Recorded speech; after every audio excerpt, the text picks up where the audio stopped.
Now, next division, second, Bryophyta from the cryptogams. First division is Thallophyta. Now, second division is Bryophyta. For this, there is one activity. You see a lush green soft carpet on old walls or bricks and rocks in this rainy season. शक्यतो या दिवसामध्ये पावसाळ्याच्या तुम्हाला असं greenish कलरचं carpet, soft green coloured ओल्या भिंतीवरती, दगडावरती किंवा विटांवरती दिसून येतं. त्याच्यातलं तुम्ही थोडंफार जर पट्टीने, एखाद्या स्केलनी किंवा रुलर आपण ज्याला म्हणतो त्या छोट्या स्केलनी जर तुम्ही स्क्रॅप केलं आणि ते जर मायक्रोस्कोप अंडर किंवा मॅग्निफाइंग लेन्सच्या अंडर जरी पाहिलं तरी तुम्हाला काय दिसेल तर थॅलॉइड लाईक मल्टीसेल्युलर प्लांट्स दिसतील. And this plants are nothing but the group of bryophyta. मग आपल्याला या ब्रायोफायटाचे कॅरेक्टरिस्टिक्स बघायचे. त्याच्या अगोदर आपल्याला सगळ्यात पहिला काय बघायचे, दिस Bryophyta plants are called as amphibians. This word is very important. What is the meaning of amphibians? You studied about this word in study of animals. Amphibians म्हणजे उभयचर, मराठीमध्ये याला उभयचर म्हटलं जातं. उभय म्हणजे दोन्ही ठिकाणी, चर म्हणजे राहण्याचे ठिकाण. ज्या दोन्ही ठिकाणी राहू शकतात अशाला आपण उभयचर म्हणतो. प्राण्यांच्या बाबतीत आपण बघितले, जे पाण्यामध्ये आणि जमिनीवरती राहतात त्यांना आपण उभयचर म्हणतो. उदाहरणार्थ फ्रॉग. मग आपल्याला तसेच प्लांट्स मधले काही प्लांट्स अशा आढळतात की ज्या दोन्ही ठिकाणी राहतात म्हणजे यांचं काय होत असेल तर some plants grow in moist soil but they need the water for their reproduction. Means there is also requirements of two things, that is the moist soil and water. Means the plants from the Bryophyta group grow in a moist soil. Moist soil म्हणजे ओलसर माती. and they need the water for their reproduction. आणि त्यांच्या reproduction साठी मात्र त्यांना वॉटरची गरज आहे. म्हणजे त्यांना दोन्ही गोष्टी गरजेच्या आहेत. सॉइल अँड वॉटर म्हणजे दोन्ही, म्हणजेच उभयचर आपण का म्हणतो तर दोन्ही गोष्टींची गरज आहे जगण्यासाठी. ते ग्रो होतात मॉइस्ट सॉइल मध्ये आणि त्यांचं रिप्रोडक्शन होतं वॉटर मध्ये, म्हणून त्यांना म्हटलं जातं amphibians. These plants are called as amphibians of the plants kingdom. Plants kingdom मधले amphibians कोणाला म्हणत असतील तर the group of plants in this Bryophyta, because they grow in moist soil and but need water for the reproduction. Now the characteristics of this Bryophyta group, these plants are thalloid. What is the meaning of thalloid? Thalloid या शब्दाचा अर्थ आहे थप्पी, चळत, एकावर एक ठेवणे. आपण घरात धान्याचे पोते ठेवतो ते एकावर एक, त्याला आपण थप्पी म्हणतो किंवा चळत म्हणतो. त्यालाच इंग्लिश मध्ये थॅलॉइड असा शब्द आहे. मग या प्लांटचं स्ट्रक्चर हे कसं आहे, थॅलॉइड आहे. तुम्ही इथे एक्झाम्पल एक बघू शकता, तुमच्या बुक मध्ये दाखवलेलं आहे फ्युनेरिया और मॉस. त्याचं जर लिफलेटचं स्ट्रक्चर पाहिलं तर एकावर एक थप्पी बसवल्यासारखे हे स्ट्रक्चर आहेत, म्हणून त्याला म्हटलं जातं thalloid. Also these plants are multicellular. You know what is the multicellular? Means their plant body is made up of from more than one cell. Then they are autotrophic. Autotrophic means swayamposhi. Why they are autotrophic? Because they are green in color, because of there is a presence of chlorophyll. So these plants are thalloid, multicellular and autotrophic. Then they reproduce by spore formation. This is very important characteristics of this Bryophyta, because you know what is the cryptogams? Cryptogams are non-seed bearing plants, or they reproduce with the help of spore. Therefore reproduction of these plants with the help of spore formation, म्हणजे त्यांच्यामध्ये seed तयार व्हायच्या ऐवजी काय होतात, छोटे छोटे spores form होतात. Then the structure of this body of bryophytes is very flat. Flat म्हणजे चपटी, खूप काही फुगीर नाही, अगदी प्लेट सारखी चपटी, flat. Then ribbon like long structure. Flat structure, ribbon like long structure, and without true root, stem and also leaves. Without, this word is very important. आपल्याला सहसा आपण प्लांट्स म्हटलं की काय येतं डोळ्यासमोर, ज्या प्लांट्सला पानं आहेत, मुळं आहेत, खोड आहे असे.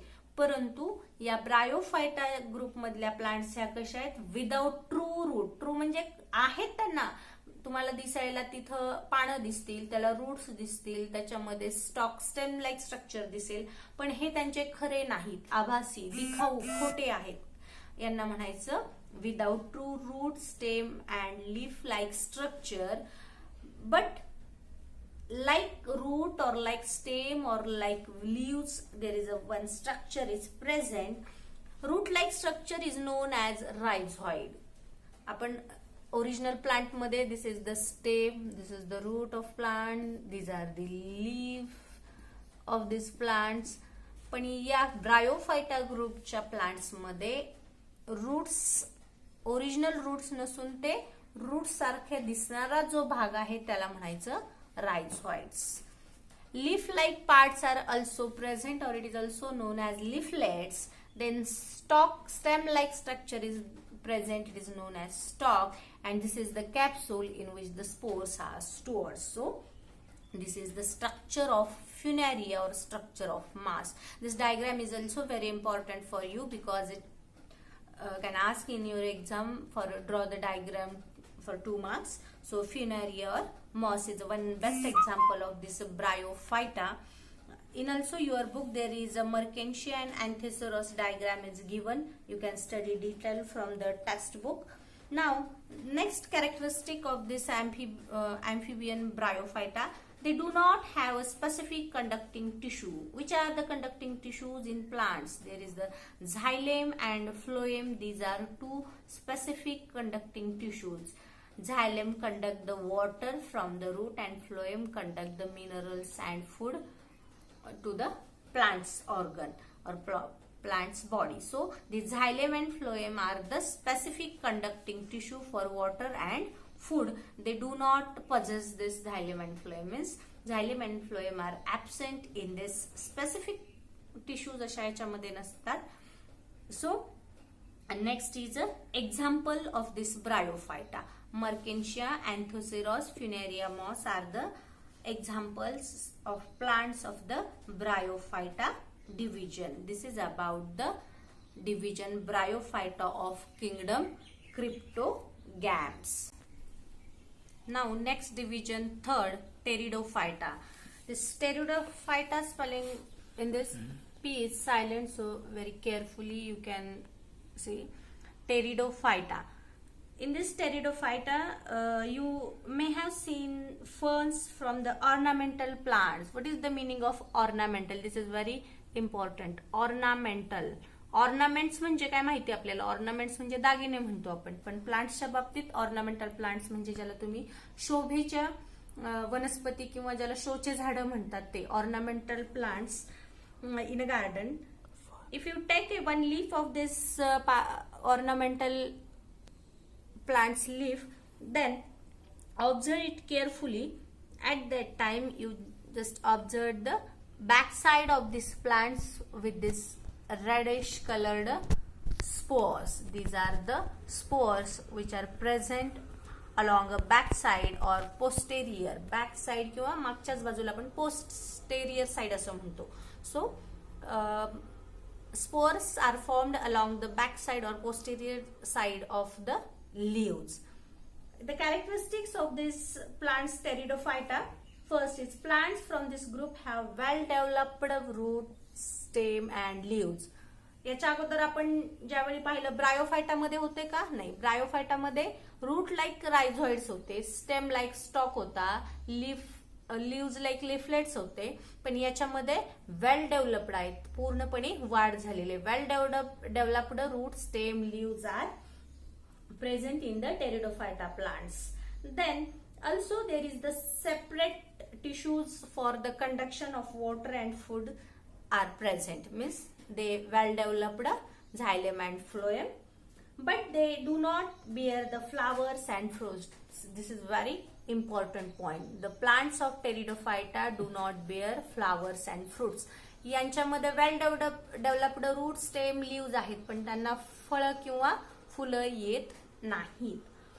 Then they reproduce with the help of spores. In this Pteridophyta, reproduction is carried out asexual method or also sexually method. In asexual method, they reproduce by the spore formation. The spores are formed along the back surface of the leaves, and if you study the reproduction by sexually method, then in this sexual method they reproduce by zygote formation. What is the meaning of zygote? Zygote means there is a male and female gametes are formed. When there is a male and female gametes are together, then this formed is known as zygote.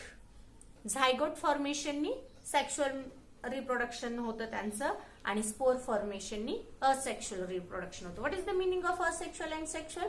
In this asexual reproduction, single parents take part, and in sexual reproduction there are two parents are take part, means male and female or mother and father, both parents are take part in sexual reproduction, and in asexual reproduction only single parent can take part.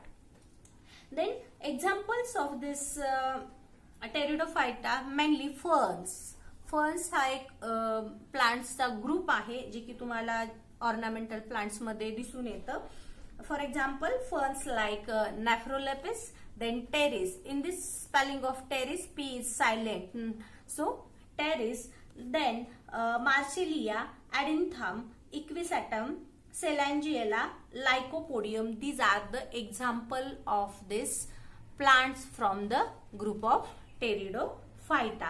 Means this is the third division, Pteridophyta of cryptogams. You studied about the three divisions in cryptogam. First Thallophyta, second Bryophyta, and third Pteridophyta. Now next point is phanerogams. In phanerogams you studied again two divisions. So this is all about the cryptogams. Under the heading of use your brain power, there is one question in your book. What is the similarities between the plants of the group Thallophyta, Bryophyta and Pteridophyta, irrespective of differences in their body structure? You studied the body structure of these three groups. There are differences between the structure of their. Again there is some similarities. Which similarities? All these plants reproduce by spore formation. त्यांच्या structure मध्ये आपण वेगवेगळे differences बघितले. कोणामध्ये true root stem आहेत तर कोणामध्ये नाहीत, लिफलेट्स आहेत, कोणामध्ये स्पेशल कंडक्टिंग टिश्यूज नाहीयेत या तिन्ही पैकी. मग हे सगळे डिफरन्सेस असताना सिमिलॅरिटीज काय आहे तर या सगळ्या तिन्ही प्लांट्स ज्या आहेत क्रिप्टोग्राम ग्रुपच्या थॅलोफायटा, ब्रायोफायटा आणि टेरिडोफायटा, त्यांचं रिप्रोडक्शन कसं होतं तर स्पोर फॉर्मेशननी. Therefore they are called as cryptograms and their reproductive organs cannot be seen, they are hidden. This is the similarity. Then next group is a phanerogams. What is the phanerogams? Cryptogams म्हणजे आपण बघितलं की ज्यांचे reproductive organs hidden आहेत, लपलेले आहेत, आपल्याला दिसत नाही, त्यांचं रिप्रोडक्शन स्पोर फॉर्मेशनने होतं. आता त्याच्या विरुद्ध आपल्याला दुसरा ग्रुप पाहायचा आहे तो म्हणजे phanerogams. Plants which have special structure for the reproduction and they reproduce the seeds are called as phanerogams. Phanerogams ग्रुपमध्ये काय तर यांच्यामध्ये सीड तयार होतात आणि त्यांच्यामध्ये रिप्रोडक्शनसाठी स्पेशल स्ट्रक्चर्स प्रेझेंट असतात. ही झाली फनेरोगॅम्सची डेफिनेशन. मग यांच्यामध्ये सीड्स तयार होतात, means there is a presence of seeds and in these plants after the process of reproduction seeds are formed which contain the embryo. त्यांच्या सीड्स मध्ये जो आपल्याला पांढरा भाग दिसतो, समजा एखादा आपण सीड फोडला, फॉर एक्झाम्पल ग्राउंडनट सीड घेऊ आपण, शेंगदाणा जर फोडला तर आतमध्ये तुम्हाला व्हाईटिश कलरचा दिसतो, तो म्हणजे त्याचा एम्ब्रियो असतो. So seed contains the embryo and in this embryo they store the food. During the germination of seed, मग जर आपण तो सीड मातीमध्ये रुजवण्यासाठी जर्मिनेशनसाठी टाकला तर काय होतं, वेन जर्मिनेशन म्हणजे काय, बीज अंकुरण. ज्यावेळी याला अंकुर आणि याला आपण काय म्हणतो शूट सिस्टीम आणि रूट सिस्टीम. म्हणजे त्याच्या जर्मिनेशन मध्ये काय होतं, या स्टोर्ड फूडचा यूज होतो. कशासाठी? The stored food is used for the initial growth. It is a initial starting growth of this embryo. So this is very important point in this phanerogams. Phanerogams, I will repeat this. Phanerogam means, there is a definition of phanerogam: plants which have the special structure for the reproduction and they produce the seeds are called as phanerogams. In phanerogams, seeds are produced. In these seeds, embryo is present and they store the food. This stored food is used during the germination for the initial growth of the embryo. Now, the depending upon the seeds are enclosed inside the fruit or not. You know, in every fruit there is seed, but some seeds are enclosed inside the fruit. आपण बऱ्याच झाडांना फळं बघतो, त्या झाडांच्या फळांमध्ये काही वेळा आतमध्ये बी एनक्लोज्ड असतं, कव्हर केलेलं असतं त्याचं बी, किंवा काही वेळा नसतं. फॉर एक्झाम्पल आपण काजूचं बी घेतलं तर काजूच्या फळाला मात्र काय असतं, हा काजू कुठे येतो, त्याच्या फळाच्या बाहेर येतो. एक्झाम्पल आपण मँगोचं घेतलं तर मँगोचं बी कुठं असतं, याच्या आतमध्ये असतं. मग this is the enclosed seed inside the fruit and it is not enclosed inside the seed. This is the main difference, and depending upon this difference, the phanerogams are classified into two groups, that is the gymnosperms and angiosperms. Gymnosperms means their seeds are naked. Naked म्हणजे उघड्या डोळ्यांनी आपण पाहू शकतो. They are not covered by natural covering. And angiosperms means covered seeds, means the seeds of this angiosperms are enclosed inside the fruit, means there is a natural covering on the seeds, therefore they are known as angiosperms. So phanerogams are divided into two groups, gymnosperms and angiosperms.